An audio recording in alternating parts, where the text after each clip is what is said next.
Cook it with কৃষ্ণার চ্যানেলে আপনাদের সবাইকে স্বাগত।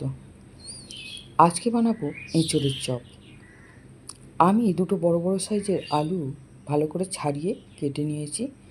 কেটে ধুয়ে পরিষ্কার করে নিয়ে গ্যাসের উপর একটা প্রেসার কুকার বসিয়ে অল্প একটু জল দিয়ে আলুগুলোকে সেদ্ধ হওয়ার জন্য দিয়ে দিলাম। গাছ থেকে একটা ছোট সাইজের এঁচোড় পেড়ে নিয়ে ভালো করে ছাড়িয়ে কেটে নিয়েছি। নিয়ে ভালো করে ধুয়ে পরিষ্কার করে নিয়ে সেদ্ধ বসিয়ে দিলাম। তাতে অল্প নুন দিয়ে দিলাম। এঁচোড় আলু সেদ্ধ হয়ে যাওয়ার পরে একটা কড়া বসিয়ে তাতে এক মুঠো চীনাবাদাম শুকনো কড়াইয়ের মধ্যে ভেজে নিলাম।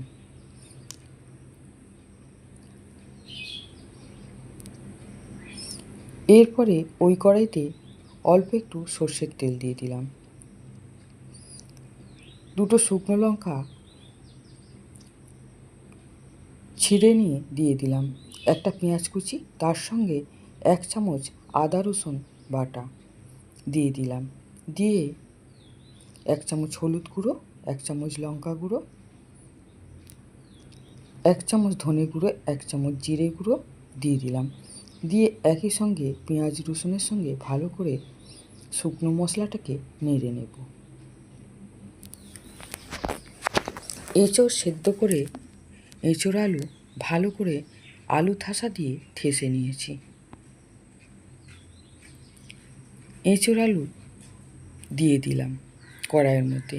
তবে আমি যতটা সেদ্ধ করেছি ততটা কিন্তু দিলাম না, কিছুটা রেখে দিলাম, ওটা দিয়ে আরও একটা রেসিপি করব বলে। এরপরে এঁচোড় আলু একটু নেড়ে নিয়ে অল্প একটু নুন দিয়ে দিলাম। এঁচোড় সেদ্ধ হওয়ার সময় নুন দিয়ে সেদ্ধ করেছিলাম, সেই বুঝে শুনে অল্প একটু নুন দিয়ে দিলাম। এরপর দেব 1/2 চামচ চিনি দিয়ে ভালো করে নেড়ে নেব। ভেজে রাখা চীনাবাদামটা এঁচোড় আলু সেদ্ধর মধ্যে দিয়ে দিলাম। 1/2 চামচ কসুরি মেথি হাতে ঘষে নিয়ে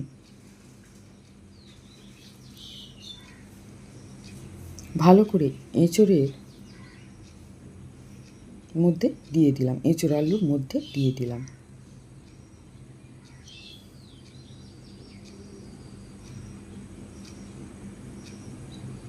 এরপরে অল্প একটু গরম মশলা, ধনে জিরে গোটা গরম মশলা ভেজে রেখেছিলাম সেটা দিয়ে দিলাম। দিয়ে ভালো করে নেড়ে চেড়ে নিয়ে চপের পুরটা আমি ভালো করে ছড়িয়ে নেব যাতে খুব তাড়াতাড়ি ঠান্ডা হয়ে যায়।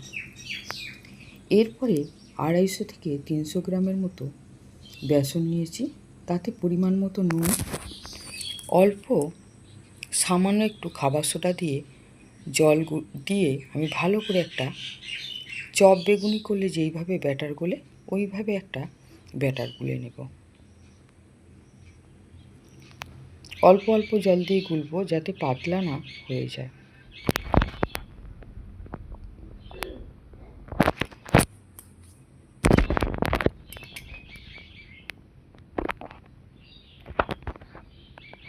ব্যাটারের মধ্যে অল্প একটু হলুদ গুঁড়ো আর অল্প একটু লঙ্কা গুঁড়ো দিয়ে দেব, তাতে চপ ভাজার পরে চপটার কালারটা খুব সুন্দর আসবে।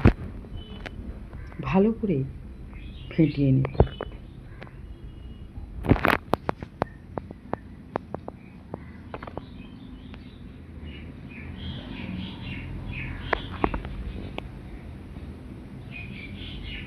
এরপরে যে আলু এঁচোড়ের পুরটা বানিয়ে রেখেছিলাম চপের জন্য সেটা ভালো করে ছড়িয়ে দিয়েছিলাম ঠান্ডা হওয়ার জন্য। এরপরে গোল গোল করে আমি বলের আকারে বানিয়ে নেব, সব কটা সমান করে বলের আকারে বানিয়ে নেব। এরপরে আমি একটা প্লাস্টিক পেপার নিয়েছি, এটা শ্রীকৃষ্ণ পাঁপড়ের প্যাকেট। এটা খুব সুন্দর, এতে চপ বানালে খুব ভালো চপের শেপটা আসে। মানে একটু শক্ত শক্ত প্লাস্টিকটা লাগবে কিন্তু তেল তেলে, তা আমি এই পাঁপড়ের প্যাকেটটা রেখেছিলাম চপ বানানোর সেভ করার জন্য। আমি চপের আলু এঁচড়ের পুর নিয়ে একটু হাত দিয়ে চেপে দিতেই সুন্দর গোল গোল হয়ে গেল। এরপরে ওই চপের পুরগুলোকে নিয়ে বেসনে চুবিয়ে গ্যাসের উপরে একটা কড়া বসিয়ে বেশ খানিকটা সাদা তেল দিয়ে তেল গরম হওয়ার পরে আমি বেসনে চুবিয়ে পুরগুলোকে ছেড়ে দিলাম। এরপরে উল্টে পাল্টে লাল করে ভেজে নামিয়ে নিলাম। আমার এঁচড়ের চপ বানানো যদি আপনাদের ভালো লাগে আমার চ্যানেলে একটা সাবস্ক্রাইব করে দেবেন, লাইক করবেন, কমেন্ট করে জানাবেন। একইভাবে সমস্ত চপগুলোকে বানিয়ে নেব। একটা করে চপের পুর নেব, প্লাস্টিকের মধ্যে ফেলে আমি একটু হাত দিয়ে থেবড়ে নেব। পুরো গোল গোল সুন্দর হয়ে চপের পুরটা রেডি হয়ে যাবে। এরপরে আমি বেসনের মধ্যে চুবিয়ে গরম তেলের মধ্যে দিয়ে দেব। এই আমার চপ বানানো রেডি।